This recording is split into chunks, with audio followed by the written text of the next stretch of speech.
Hello, I'm Jessica Olea, brought to you by The Savage Quilter.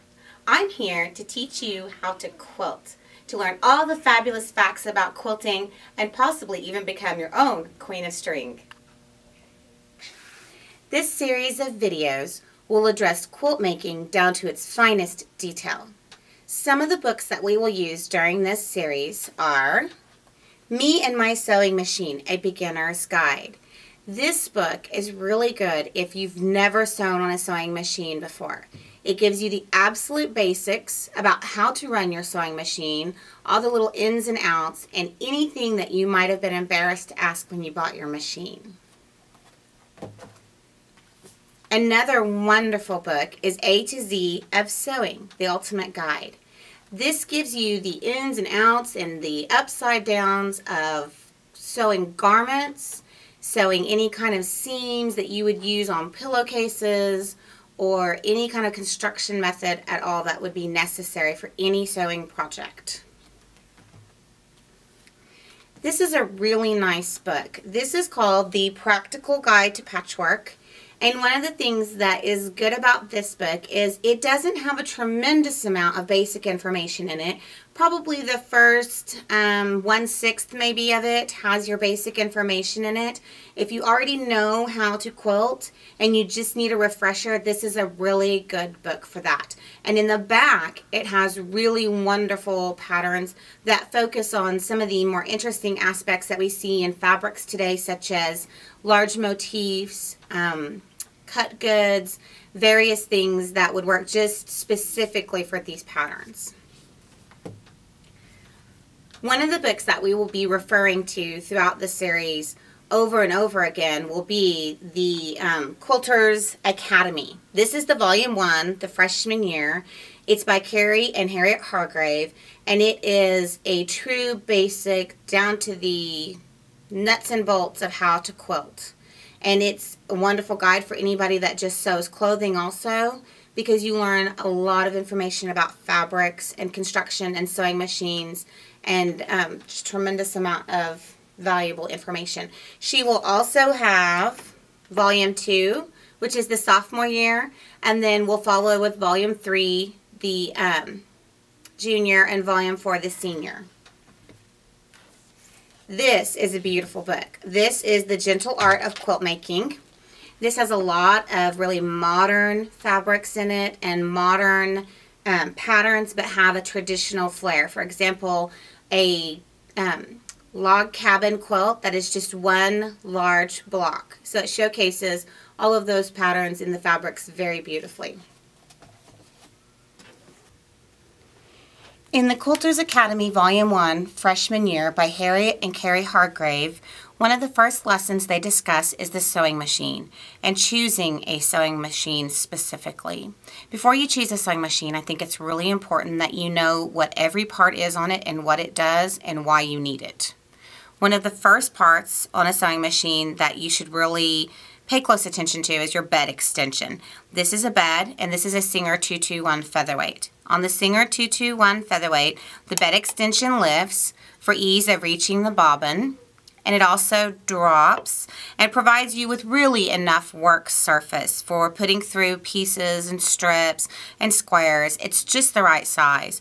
You can also sometimes find lovely folding card tables that they fit into, and it makes the surface flush with that table, providing you a larger work surface. The next section on here is the throat plate. This is a really special throat plate that has been upgraded or added to the sewing machine. It has increments marked on here for your seam allowances. And on the foot, this is the original presser foot that comes with it, and it's very specialized because it has this tiny little toe here and a large toe over here. This provides enough pressure on your 1/4 inch seam allowance to keep it straight, but it also provides you with a very nice view, almost a whole 1/8 of an inch there, that you can really see what's going on, which is very nice.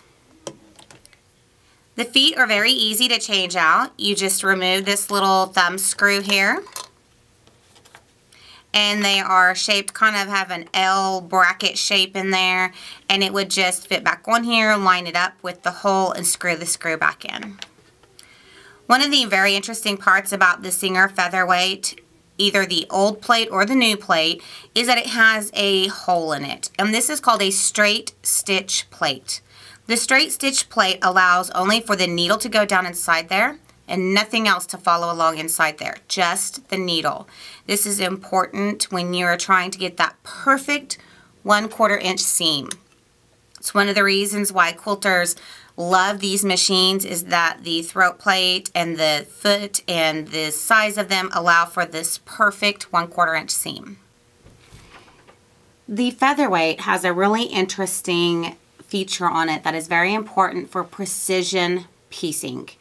On the throat plate, you'll notice right here, you have a circle right here where the needle goes down. That's your needle hole. And it is a straight stitch throat plate. Later on, I'll show you the difference between a straight stitch and a zigzag throat plate or an oval throat plate. This is a standard straight stitch throat plate. What is really special about this is there's only enough room right here for the needle to go down inside there. It means that you get a straight, even, perfect stitch without pulling any fabric down inside there. So it's accurate every time.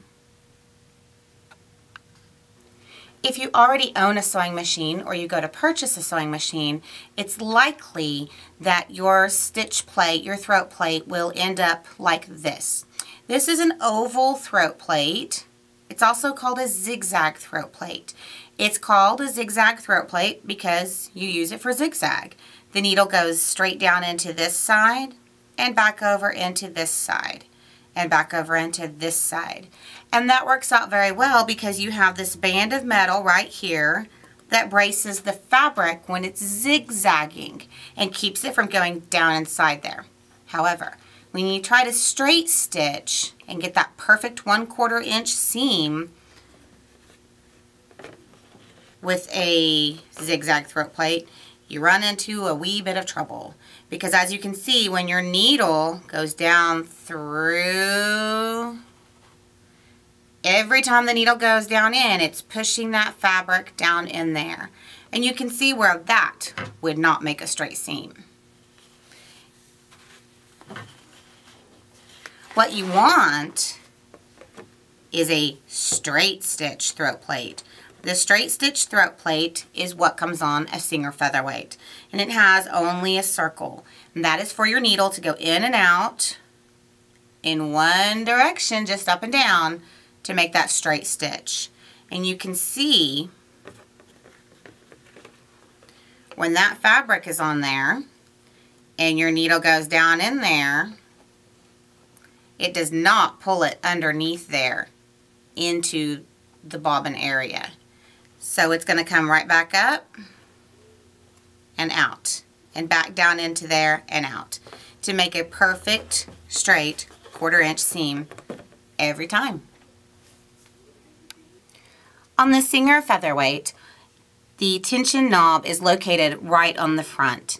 It's very simple to adjust. You turn this ribbed knob here. It's easy for people with arthritis because it has a little texture on it, which makes it easy to grasp and turn. It has numbers around here where you can see what your number tension is, and it has a minus and a plus. The minus, of course, makes it looser. The plus makes it tighter. It's easy to adjust as you're stitching because it's right on the front, directly in front of you. This is the light. The light comes on when the machine is turned on. You have the spool spindle here. This one has had an aftermarket spring attached. I always put this on my machines because the new spools of thread have a larger opening and it keeps them from weeble wobbling back and forth on there. It makes them more secure. This is how you wind your bobbin. It's very simple. You slide your bobbin right on there, and when it's all connected into the bobbin tension discs and it's turned down, pushed down against the hand wheel, it will wind a bobbin for you. On your new sewing machine, you want to make sure that the foot controller, which is what gives power to the machine and increases or decreases your speed, is comfortable for you, because you will have your foot angled down upon this for hopefully many hours. You want to make sure that it's a nice angle for you and that it doesn't cause strain in your front of your leg or in your calf.